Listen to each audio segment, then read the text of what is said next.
Hello students, welcome to my YouTube channel and today we are going to discuss about class 9 social science worksheet number 41 जिसके अंदर हम political executive के बारे में पढ़ने वाले हैं।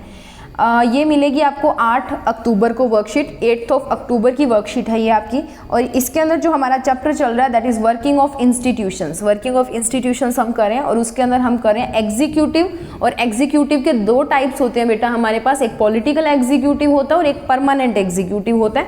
आज हम जो देखने वाले हैं वो है पॉलिटिकल एग्जीक्यूटिव, ठीक है, राजनीतिक कार्यपालिका जिसको बोलते हैं। पॉलिटिकल का मतलब जैसे जो है वो चुनाव वगैरह से उनको निकाल के लेके आए हम, इलेक्शन वगैरह से, ठीक है। सो देखिए, ए बिल और legislation pass by the parliament requires an executive to implement it on the country. Executive क्या करता है, कोई भी बिल जो पार्लियामेंट के द्वारा पास किया गया है उसको अगर इम्प्लीमेंट करना है कंट्री के अंदर तो वो काम करती है एग्जीक्यूटिव कार्यपालिका। Therefore the institution that execute the policies of the government is called executive. जो गवर्नमेंट की पॉलिसीज को एग्जीक्यूट करती है उसको बोलते हैं एग्जीक्यूटिव। ओके, दो टाइप्स की एग्जीक्यूटिव है जैसे मैंने अभी आपको प्रीवियसली बताया, political executive and permanent executive.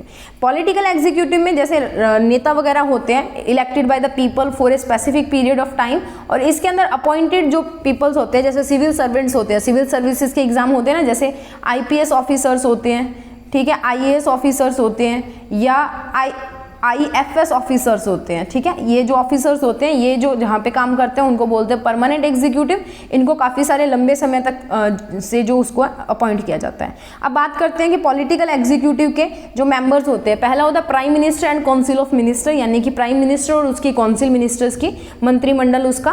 Prime minister is the most important political institution in the country. सबसे इंपॉर्टेंट, सबसे महत्वपूर्ण हिस्सा है हमारे देश का। The president appoints only to the leader of the party and coalition party with majority in the लोक सभा। जिनको लोकसभा में ज़्यादा वोट मिले होते हैं, ज़्यादा सीटें मिली होती हैं, उसी पार्टी का जो प्रेसिडेंट है वो राष्ट्रपति जो है वो नियुक्त करते हैं। Also appoints other ministers on the advice of prime minister. उसके बाद में प्राइम मिनिस्टर क्या करता है, अपनी पार्टी के कुछ नेताओं की लिस्ट प्रेसिडेंट के पास भेजता है और उसमें से प्रेसिडेंट क्या करते हैं, उन नेताओं की नियुक्ति करते हैं प्राइम मिनिस्टर की एडवाइस के साथ, ठीक है।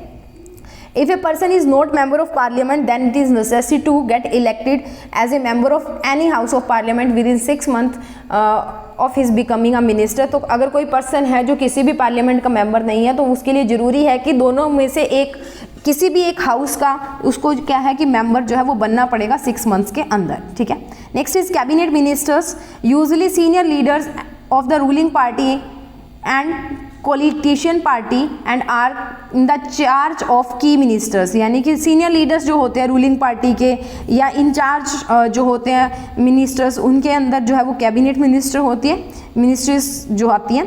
Ministers of state with independent charge, एक होता है ना कि आज़ाद जो लोग खड़े होते हैं, they are generally the charge of small ministries and attend the meeting specifically called cabinet. इनके पास थोड़ा बहुत चार्ज होता है, छोटी बहुत मिनिस्ट्रीज का, और ये जो है वो अटेंड करते हैं मीटिंग जो कॉल की जाती है कैबिनेट के द्वारा।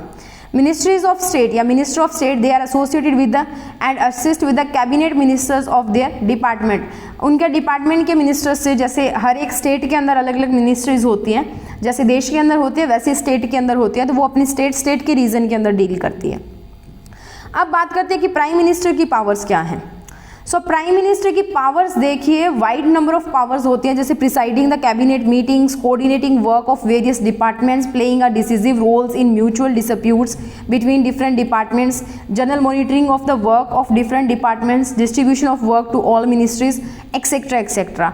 कहाँ पे क्या करना है, मीटिंग्स जो है वो कैबिनेट्स की करनी है, उसमें उसने अपना जो है वो उसका एक जो रिप्रेजेंटेटिव यानी कि प्रमुख सदस्य बनना है, उसका जो है वो लीडर बनना है। उसके अलावा अलग अलग जो डिपार्टमेंट्स हैं उनके काम देखने हैं। किसी दो डिपार्टमेंट्स के बीच में अगर मतभेद हो गया है, म्यूचुअल डिस्प्यूट्स हो गए, तो उसको सॉल्व करना है।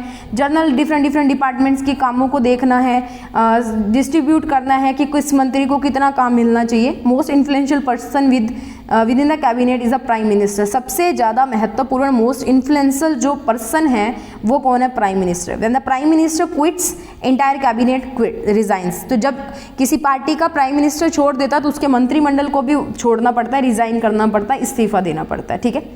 The prime minister of a coalition government takes decision after suggestion of various groups and factions with the party as well as coalition partners. उसके बाद हमारे पास है प्रेसिडेंट। प्रेसिडेंट क्या होता है, हेड होता है स्टेट का, सबसे ऊपर जो इंसान होता है, सबसे पहला जो इंसान होता है वो होता है प्रेसिडेंट यानी कि राष्ट्रपति। इसको इलेक्टेड, डायरेक्टली इलेक्टेड नहीं किया जाता, हम लोग इसके लिए वोट नहीं करते हैं, but by elected by the members of parliament, जो एमपीज होते हैं ना, या जो स्टेट लेजिस्लेचर के जो मेंबर्स होते हैं वो इसको इलेक्ट करते हैं, एमपीज को हम इलेक्ट करते हैं, ठीक है। The president of the state exercises only nominal rights, इसके पास थोड़े से राइट्स होते हैं। ये क्या करते हैं कि पॉलिटिकल इंस्टीट्यूशंस के अंदर काफ़ी सारा रोल प्ले करते हैं, बट इसको क्या करना पड़ता है, प्रधानमंत्री की सिफारिश के ऊपर ये चलते हैं। इसके अलावा जो बड़ी बड़ी अपॉइंटमेंट्स होती है, जैसे चीफ जस्टिस हैं इंडिया के, उनकी, स्टेट कोर्ट्स के अंदर जुडिशरीज, गवर्नर्स लगाना यानी कि राज्यपाल, इलेक्शन कमिश्नर्स जो है वो बनाना, तो ये सारे काम राष्ट्रपति करता है। और इंडिया की जो डिफेंस फोर्सेज है उसका सुप्रीम कमांडर भी कौन होता है, राष्ट्रपति होता है। और एक बिल जो है वो तभी एक लॉ बनता है, एक कानून बनता है, कब, जब उसके ऊपर राष्ट्रपति का अप्रूवल होता है, प्रेसिडेंट का अप्रूवल जो है वो होता है, ठीक है। सो ये थी बेटा आज की वर्कशीट का डाटा, हमारे बहुत ही आसान पॉलिटिकल जो एग्जीक्यूटिव है उसके बारे में हमने पढ़ा। सबसे पहले हमने एग्जीक्यूटिव देखा क्या है, उसके टाइप्स देखे, और उसकी एक type that is political executive को हमने यहाँ पे देखा और समझा। अब बात कर लेते हैं इसके क्वेश्चंस को, तो एक एक करके हम चलते हैं इसके क्वेश्चंस के सॉल्यूशन पे और उनको समझ लेते हैं। सो क्वेश्चन नंबर 1 देखिए, what is an executive and why does a country need it. ठीक है, एक एग्जीक्यूटिव क्या होता है और एक कंट्री, एक देश को उसकी आवश्यकता क्यों होती है। The executive is a branch of government exercising authority in and holding responsibility of the governance of the state. Executive executes and enforces the law. Its role is to implement the law that have been framed by the legislator and the policies of government. Okay, clear हुआ। ये हो गया first question, यानी कि executive यानी कि कार्यपालिका क्या होती है। कार्यपालिका या एग्जीक्यूटिव क्या करता है, जो भी लॉज बनते हैं, ठीक है, बनाए जाते हैं, उनको लागू करवाते हैं, उनको इम्प्लीमेंट करवाती है। तो ये गवर्नमेंट का ही एक जो है वो हिस्सा है, एक ऑर्गन है। What is the difference between a political executive and permanent executive. दो तरह की एग्जीक्यूटिव होती हैं, दो तरह की कार्यपालिकाएं होती हैं, पॉलिटिकल एंड परमानेंट। तो पॉलिटिकल एग्जीक्यूटिव क्या होते हैं, it includes all politically elective representatives of the country, जो चुनाव के द्वारा नियुक्त किए जाते हैं वो सारे representatives. Example political leaders like prime minister, council of ministers and so on. They are more powerful, they take all the final decisions. उसके बाद में होती है permanent executive. The permanent executives are salaried civil servants, जैसे IAS officer, IFS officers, IPS officers, जो appoint किए जाते हैं लॉन्ग टर्म बेसिस के ऊपर, ठीक है, जिनकी एग्जांपल ये रही। They are less powerful, they do not take decision, instead they assist political executives in carrying out day to day administration. ये खुद फैसले नहीं ले सकते, इनको क्या करना पड़ता है, जो पॉलिटिकल एग्जीक्यूटिव्स होती है उनके नीचे काम करना पड़ता है, ठीक है। Next is question number 3, What are the powers of Prime Minister in our country? Describe. मैंने 4 लिखे, आप कोई भी 2-3 लिख सकते हो। Since the Prime Minister is the head of the government, he enjoys the wide-ranging powers. He chairs cabinet meetings and coordinates the work of different departments. His decisions are final in case of disagreements arise between the departments. यानी कि ये क्या करता है, एक मुखिया होता है, जब भी कैबिनेट्स की मीटिंग होती है तो वो डिफरेंट जो डिपार्टमेंट्स होते हैं उनकी रिपोर्ट लेता है, और कोई भी अगर डिसएग्रीमेंट हो जाता है, कोई भी मतभेद हो जाता है किसी भी डिपार्टमेंट के बीच में, तो वो जो है प्राइम मिनिस्टर ही फाइनल फैसला जो है वो लेते हैं। He exercises general supervision of different ministers. All ministries work under his leadership. सबका सुपरविजन करते हैं, जितनी भी मिनिस्ट्रीज होती हैं अलग अलग स्टेट्स की, ठीक है, अलग अलग डिपार्टमेंट्स की, और सारे मिनिस्टर्स जो होते हैं वो उनके नीचे काम करते हैं, ठीक है।